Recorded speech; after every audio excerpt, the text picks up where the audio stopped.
music in this episode has been selected by Sheenagh.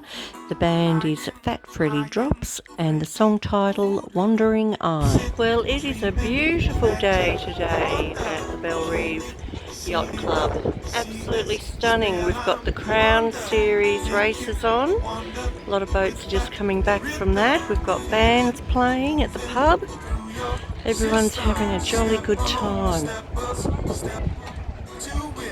All you got to do is do it, yeah, yeah. We come to do it, yeah, yeah. We come to do it, yeah, yeah. Right, well today we are coming from Hobart, in particular the Belle Reeve Yacht Club. Correct. And today I have with me Sheenagh, who, from what I can tell, has had a wealth of experience with sailing. Well, growing level of experience. I wouldn't say wealth, but yeah. Can you tell us a bit about how you got into sailing in the first place? If we go back right to the beginning, I started off as a nipper sailing little ones. But I think Little opties or the little sailboats, I think. But I was not so interested in that. I was more interested in going to the club and having fun with the boys because I was a teenager. No. So my parents weren't really happy with that. I was a bit of a naughty girl when I was a young one. But I got into it first with young children. Yes. And then found it difficult because I had children on board racing.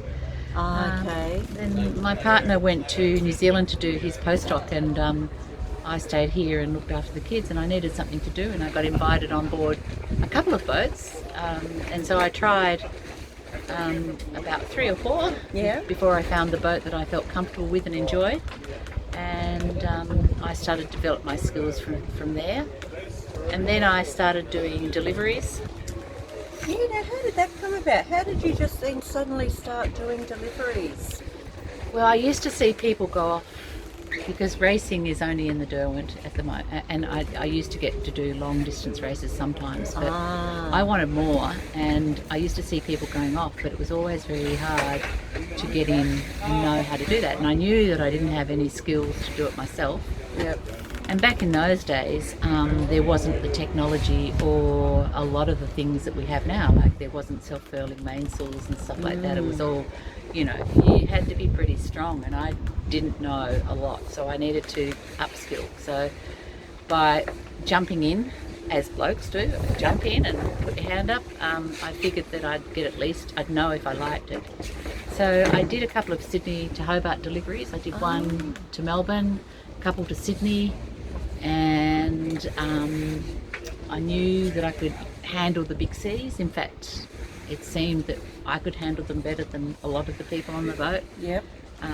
That I didn't panic so much when the shit hit the fan, and although I think I'm one of those people that needs to know what's going on, once I know, I'm okay, what do we need to do kind of person. And since then I've done courses which have reassured me that I'm on the right track and attuned where I've been thinking wrong. There's great courses run by Jeff Cordell here, and he's a great guy to learn from. Okay. And the skipper that I used to be with, he was great too, in that he let you have a go at everything. So that's really important too. Yeah. I've been on boats where the skipper doesn't want to let go and doesn't seem to trust you, but if you can find someone that is willing to teach you by showing and explaining that, letting you have a go, that makes all the difference in the world. I'm not kind of that person that can sit down and go, oh yeah, let's have a champagne, let's have a beer, or let's have a this, whatever. I'm kind of looking at the wind, kind of looking at the sea, kind of looking at the clouds, going, what's going on? Why is that happening? And I really enjoy that thinking. The process of thinking the problems through. Yeah. And what should we do next if the wind changes direction? And I can't say that I'm brilliant at it, and Huey is, I reckon Huey and I have got this little competition where Huey is the weather god that I call him. Oh, okay. Huey and I have this little competition, so when I announce that we're going on a cruise, I watch what happens to the weather, and it's almost like on the time that I've announced to the cruise or asked people to come on a cruise, the weather completely changes from great to shite, as I call it, and then I slowly watch it go through. So I like the predictions and the mathematical modelling as well. Yeah, okay.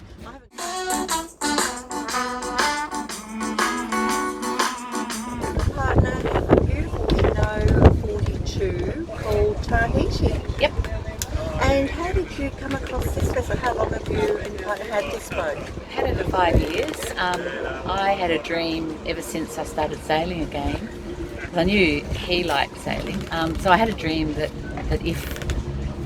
if we both enjoyed sailing, that we would buy a boat and I would retire early and we would head off. And although we haven't headed off formally yet, we've been heading off quite a bit. So I've been retired for 5 years. And what sort of work were you doing?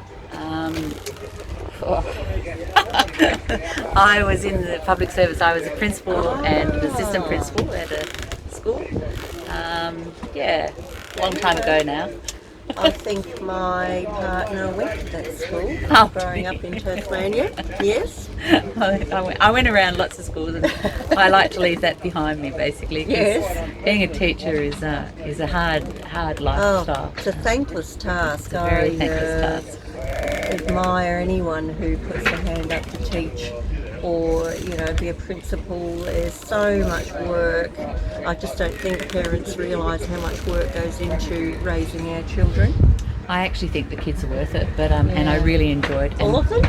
Yeah, I actually, because I recognise the rat bag instinct. I liked the kids with a little bit of spunk. Yeah, a little bit of spunk, because you can't sit back. You have one life, and you can't sit back and think, I might go out sailing. You have to do it. Yeah. And if I could say one thing to all the women out there who are about to go out sailing, and I'm one of the admins on Women Who Sail Australia, and I read a lot of the blogs about them who are just starting out on their sailing journey, and you're scared, and there's nothing more thrilling than being scared, in my opinion, and most of the time you'll be okay. And what you need to do is, if you really are scared, is upskill. And the only way you can do that really is, it's not like getting on a motorbike and going off for a ride. It's actually doing some courses and thinking, and then getting out there. You actually have to do both. And that way you can overcome your fears by upskilling. The more you know, the less scared you're going to be, and the more you do and put yourself in situations that are a little bit scary, you're going to be a bit more confident each time. Yeah. You can't be a lounge chair expert, but you also need to make sure that what you're saying and what you're doing is the latest. So by upskilling all the time, you actually do that check and balance, and by getting out there, you're actually experiencing that check and balance. And I think it's a good mixture of the two. And it's a bit like lifelong education for kids and for people. It's a bit like lifelong education for skippers. And you can see the old salties, as they call them, who are stuck in their ways and want to do it this way and this way only, when actually there's technology and other things that have advanced that are making life a lot easier and getting more people out on the water and enjoying things, and not necessarily any unsafe. So the safety feature is always up there. And you don't get off the boat unless you step out of it.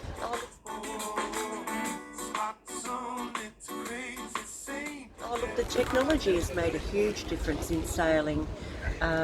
Just with the information on GPSs and having equipment like AIS available. Have you got AIS on your boat? I have, and I'd have to say that you need to really think about AIS. Right. You'd be crazy not to have it. Yep. The AIS system I have, my lab safety Yes. system, I have a Vespa. Yep. And the reason I went with Vespa is, apart from it's almost local, because we consider ourselves part of New Zealand down here in Tassie. But it's New Zealand based one, but the guy is really responsive to questions and upgrades, and it's one of the few ones with actually Wi-Fi. So you can link it into your phone. So when I go to bed at night, I drop my anchor on my Wi-Fi system. It's a bit like Watchmate, but unlike that, it's actually really, really accurate. It will actually zoom in on any target up to 45 nautical miles and give you a warning if they're coming into your radar. So you can set your circle based on your anchor chain. and you can watch it. And also you can turn it off and on, so people who are armchair sailors can stop watching it for a while, which I kind of like too. Yes. Well, we're very keen to get an AIS for our boat for this coming season. Just that we really enjoy the night sailing, and I find it a little bit difficult. My eyesight isn't the best with or without glasses, and I find that at night, if I do see a white light on the horizon, I really can't tell which direction it's going necessarily, or if it's a star coming up or if it's moving. So to have an AIS just takes all of that guesswork out of things, and to know what boats are around you and the sizes that they are, so that when that dot does keep moving forward, you know whether it's a 200 foot long container ship or just a smaller sailing vessel or a fishing boat. Radar can do that too, and we've got radar, but and radar's saved us a few times when there's been fires, smoke, fog, whereas an AIS would help that as well, but unfortunately down here not a lot of boats have it. On the mainland they do. So if you go cruising in the mainland, especially up near Gladstone and areas like that, your alarms would go off. Your alarms would be going off left, right, and centre because there's so much going on. But and you'd be absolutely crazy not to have AIS. I couldn't believe how many shipping containers there were parked in that area off Gladstone. There were, I think, probably 50 on the day that we were there, and they all seem to have like a kilometre a circle, and it just went on for miles. Yeah, it was a real eye opener. And then part of the route that we were taking was through their parking station. We thought we were going all the way around it, and then realised we weren't. So I've done something similar, and AIS actually made us. We got picked up by the port watch, and they actually called us up and said, "You need to actually shovel on out of there," which is kind of good. Which is, and if you don't have AIS, the only way that they would know you were there is if someone reported you or you actually got hit. And you don't. Neither of those options are good. People are scared on the water. Why wouldn't you have AIS? So it's just a no-brainer, really. It's not that much more than a clean and a scrub of a boat. So highly recommended, and it's easy to put in, and you can have both a receiver and a transponder. So it's important to be able to send and receive your location, so that people you can contact people as well as them just not see you. So it does work both ways for sure. And with the latest technology also, with Navionics and even with Zulu Waterways and all of those online type navigation aids, they now, and iSailor, they all have AIS, so you can actually view on your iPad as well as on your Raymarine what's going on, so you have an extra backup. Right. If everything goes wrong with your electronics, you can actually still see what's going on, and that's really handy. And I control everything. So when I'm on the helm and I'm dropping the anchor, I just have my iPad in front of me and just drop the anchor straight there and control the boat that way. Very easy. Excellent. And you can all do all that by yourself. Indeed. And it also means that if you see if you're in a fleet and you're following someone into a tight anchorage, you can actually track them. And then you can do an auto follow them. Oh, brilliant. So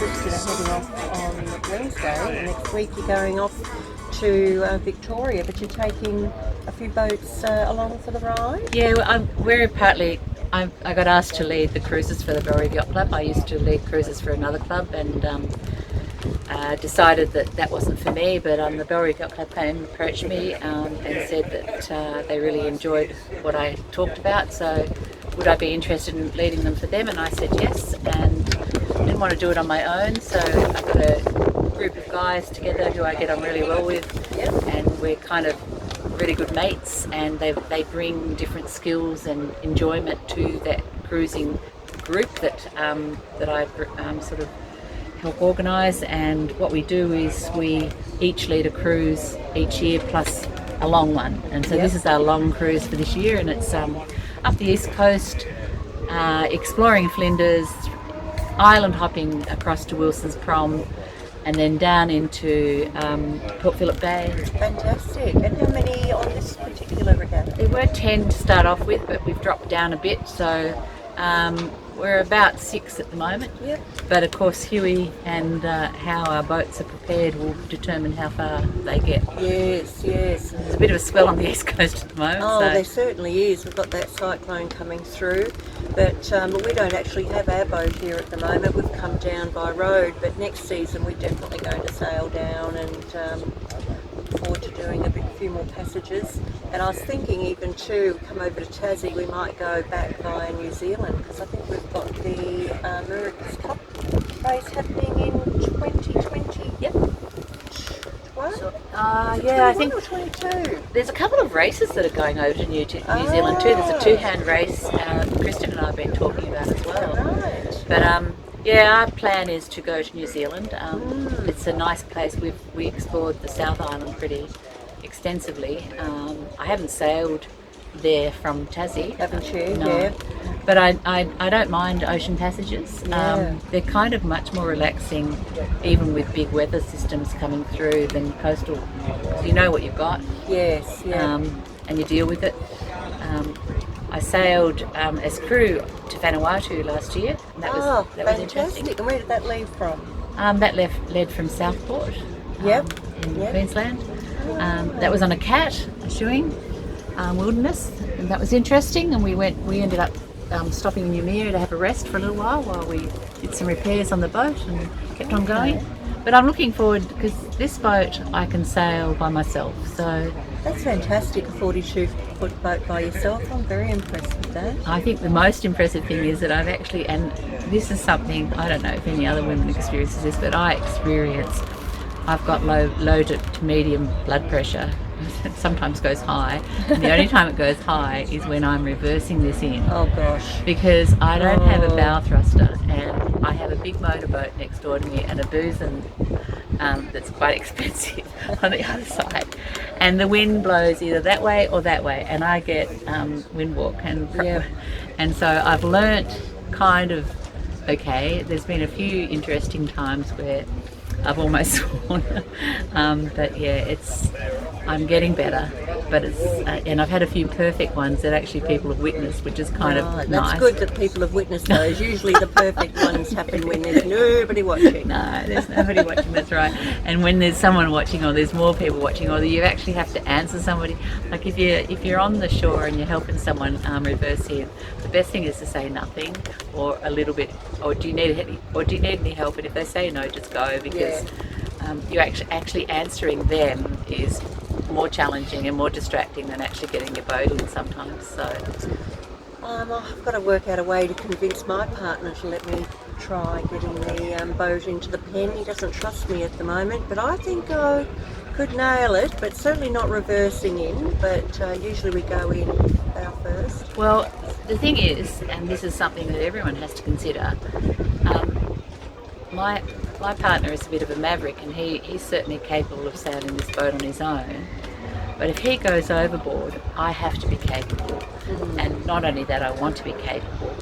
And I need to be able to do everything to get him back on board safely. So I need to know every bit of this boat. And we've just spent the last 2 days, as you can see from downstairs, going through everything, including the engine, all the bits, getting checklists of everything. And you really need to do that before you go on a big voyage, to know what you've got, where it is, have it ordered, have a system. I'm already packing my grab bags, check the life raft, check all the flares, check fire extinguishers, check the EPIRB, make sure you've up-to-dated your EPIRB registration. Yes, I've got mine's lapsed. I've got a life jacket with a AIS man overboard, woman overboard, person overboard, whatever it is overboard, and it. I've actually programmed it, because you program them to actually go into your own AIS. So you've got to do all of that stuff and make sure it's all up to date. Make sure that your electronic charts are up to date. Make sure there's no updates. Check notice to mariners. All of those things. Yeah, it's a lot more than just going out for a race for a couple of hours. Yeah, that's right.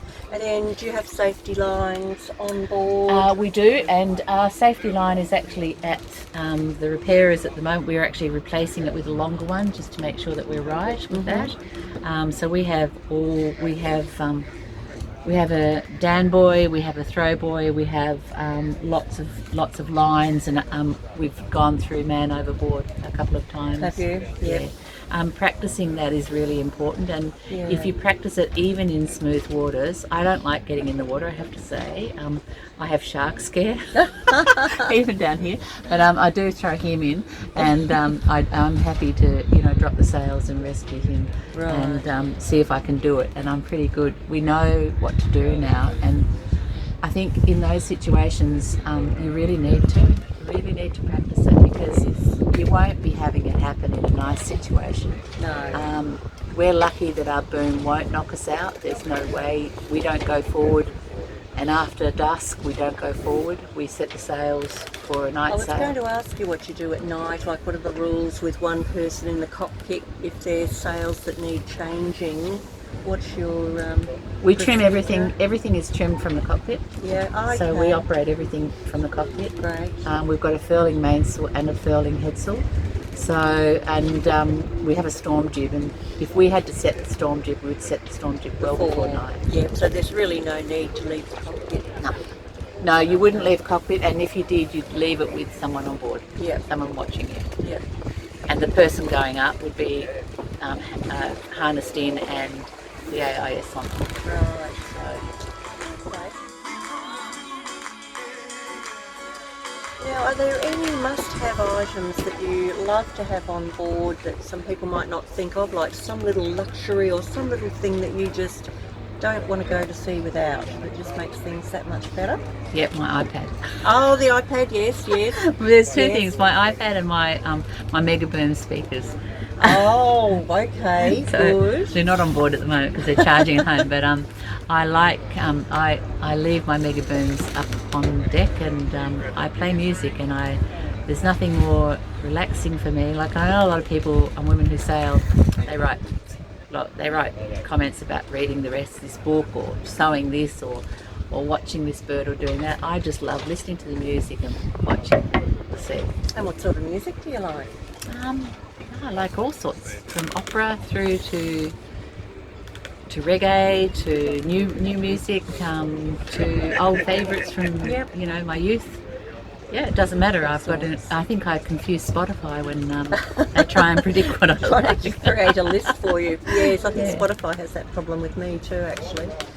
Latin American, like there's some great local bands down here that I like. I like to dance. I like to sing.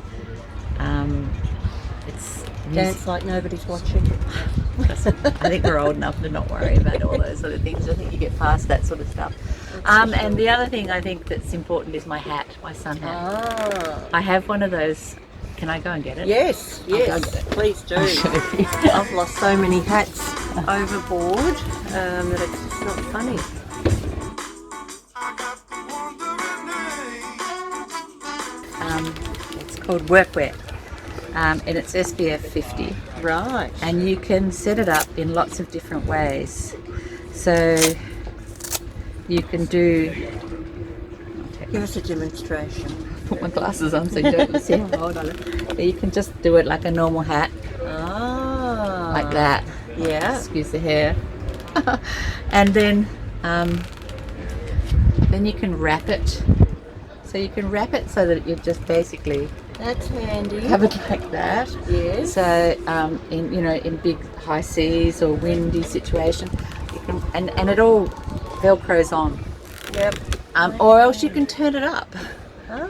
So it's kind of like not the most attractive. It's not the one. But that you- it's so versatile because it's protecting your neck and all around your sides. Because I find I'll put sunscreen on the back of my neck and on my face, and it's just these side bits that I miss. So you've got protection there. Yeah, no, it's great, and you can adjust the hat. So I've got pretty thick hair, but you can adjust the hat to fit all sorts of people.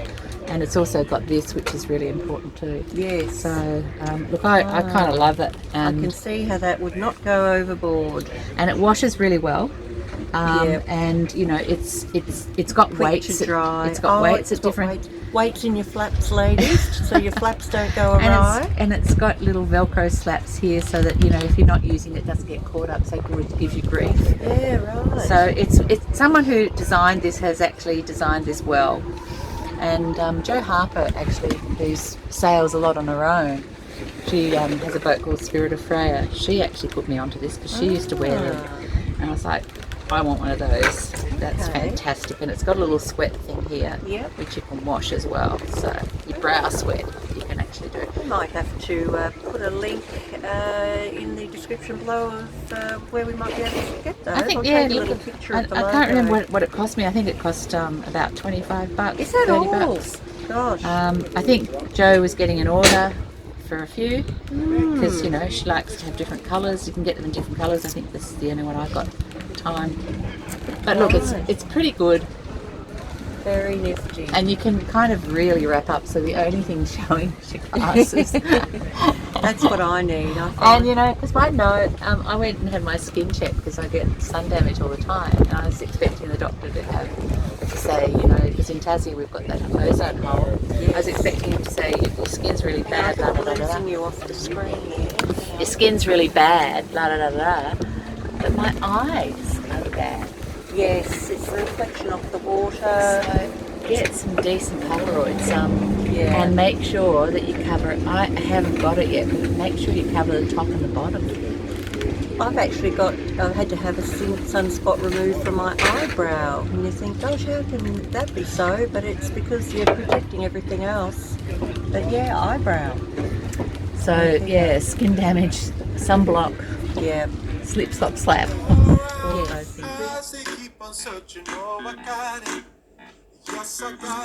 have a completely bio organic garden, and Fantastic. most of my stuff for the boat will come from that. And yeah, Any tricks for having your fruit and veg last a bit longer? wash them Right. thoroughly Okay. in the vinegar and water, and then make sure they're dry. Let them air dry, or actually, if you can, dry them with a very, very clean paper towel, and then wrap them in paper towel. And keep them in a cool, dark place. Individually. Yes. And keep different vegetables separate. So don't put your bananas anywhere. Like I don't eat bananas anymore, but I know Kristen does. So no bananas near the fruit. Yes. Keep your onions and your cabbages and stuff like that. Anything that will emit ethane or sulfur style gases, keep them away from other fruit. That's a very good tip actually, because I was getting 3 weeks out of cabbage if I could keep it separate from everything else. Yeah. And zucchinis, they just last forever as well. Carrots also. Carrots, tomatoes, if you don't put them in the fridge, will last for ages. And again, if you don't mix them with your other veg. The other tip is that you can go to the grocer if you don't have your own garden, and you don't, like we take green tomatoes and we let them ripen. And I also grow plants on board, so I actually have a little sprouter that I have sitting jammed in between some stuff so that it actually doesn't move around, and I actually grow sprouts. So when we've run out of fresh vegetables and lettuces and stuff like that, which we were stuck in Port Davey for 4 weeks and I didn't.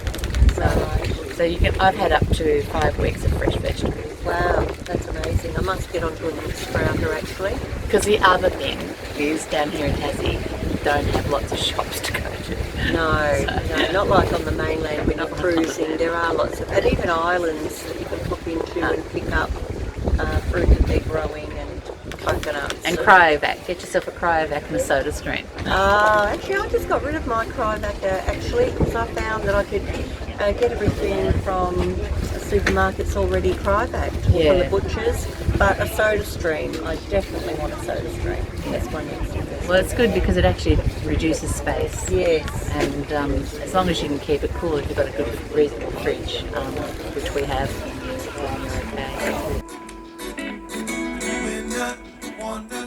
A little bit of research on you, Sheenagh. I did notice that you're involved with another group called, is it TAMP? Yeah, TAMP. And what does that stand for? Tasmanian Alliance for Marine Protection. Right, okay, and can you tell us a bit more about that group and what they're all about? We're a diverse group. We are 24 different groups around the state. We're an alliance as well as individuals, and the one thing that joins us together is the care of the marine environment.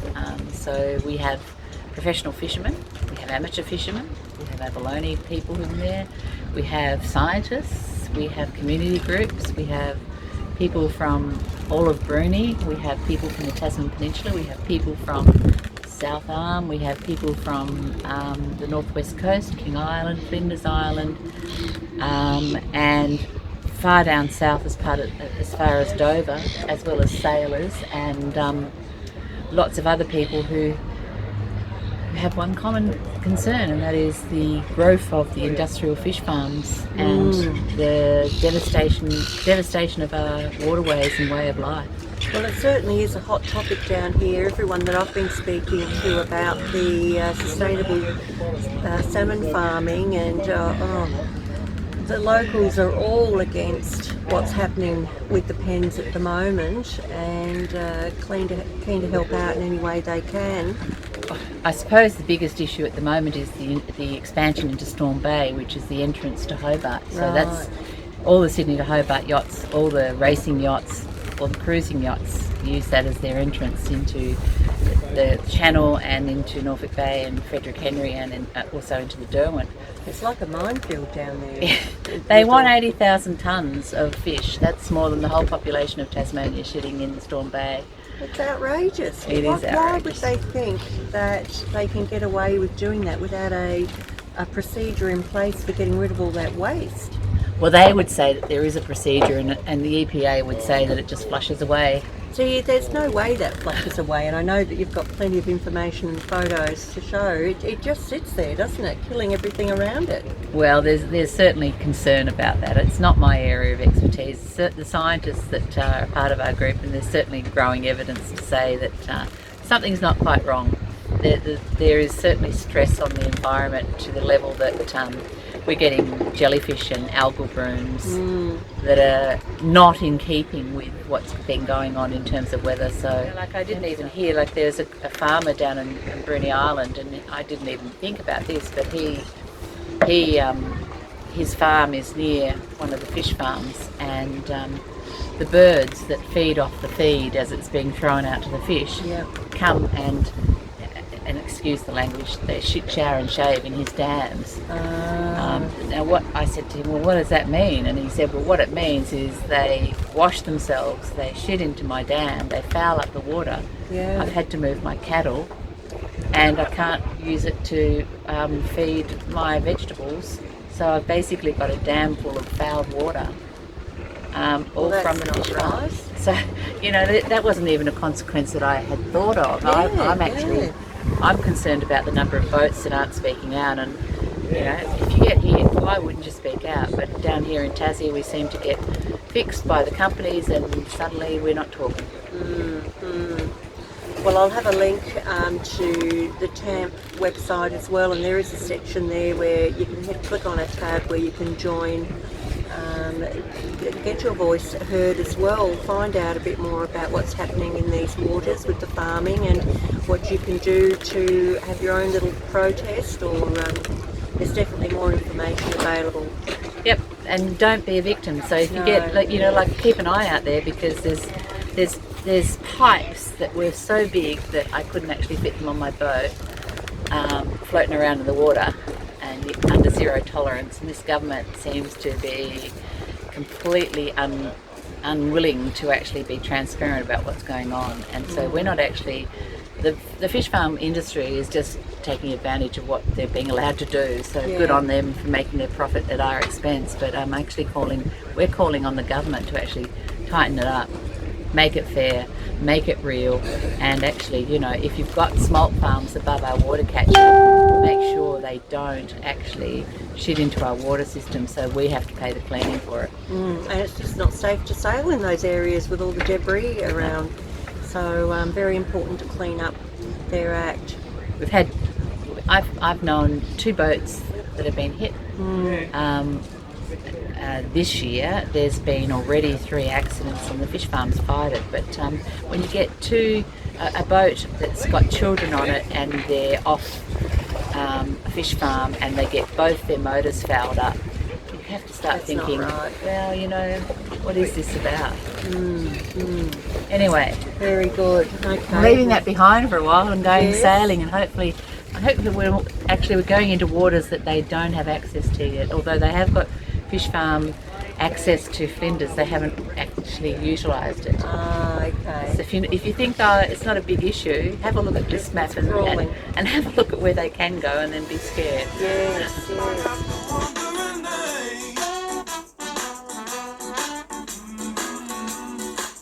Read the fridge, which we have.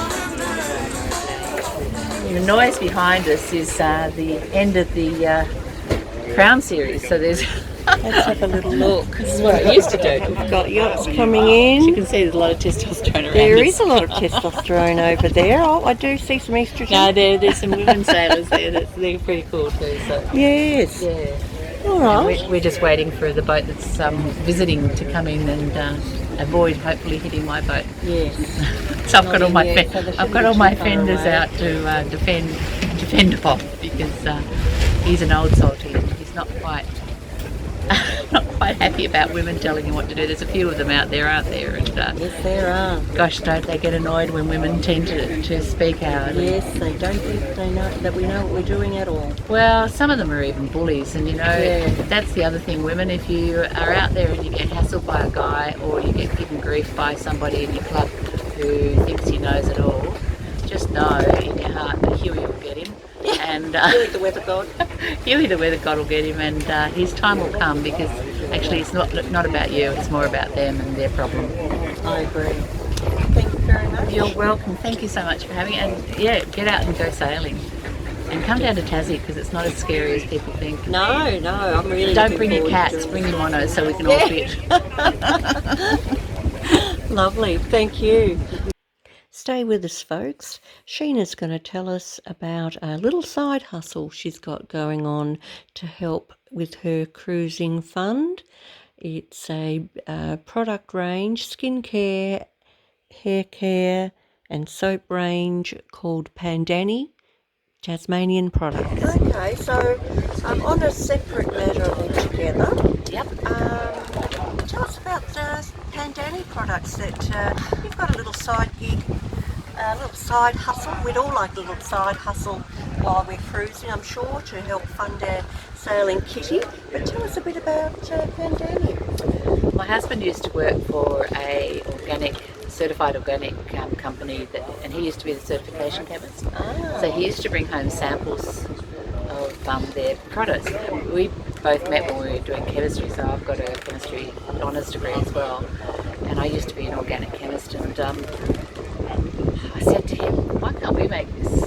You know, because the stuff was so much better than the shit that I was using, and I was thinking, like, well, what's going on here? How come I can't afford this? And then he told me how much people were paying for it, and I was like, oh, okay, fair enough. And then I spoke to him when I was getting towards my retirement, and I said I wanted to start making this stuff. So we started testing a product. Like, I didn't want to make it, well, we didn't have the formulation, so we had to start from scratch. And he's a very good formulation chemist. He's got a PhD in chemistry, and so between the two of us, we played around with our first product, which was it was going to be a hand cream, because I used to get really dry hands, and we were actually going to call it sailing butter, because it was going to be for sailors, because so many of my friends complain of having dry hands. Because Dry hands, dry legs, dry lips. dry lips. So it was all to do with sailing and actually fixing my hands so that it actually looked like I wasn't a 90-year-old 90-year-old before my time.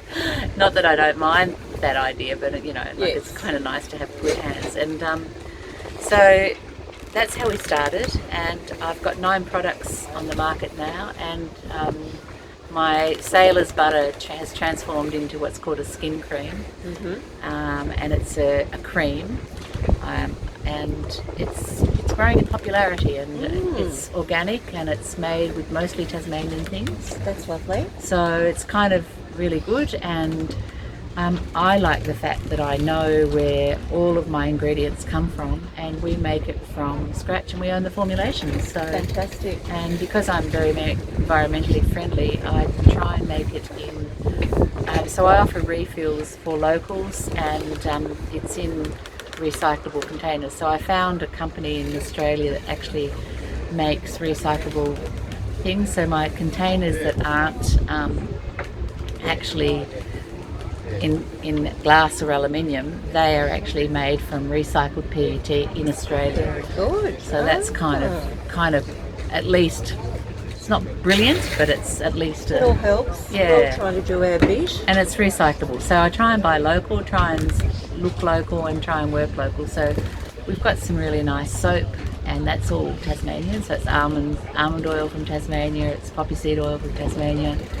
We've got a couple of products that use Tasmanian oils that my husband worked on and researched on. So one of them's got known antiseptic properties and stuff like that. So yeah, and that helps.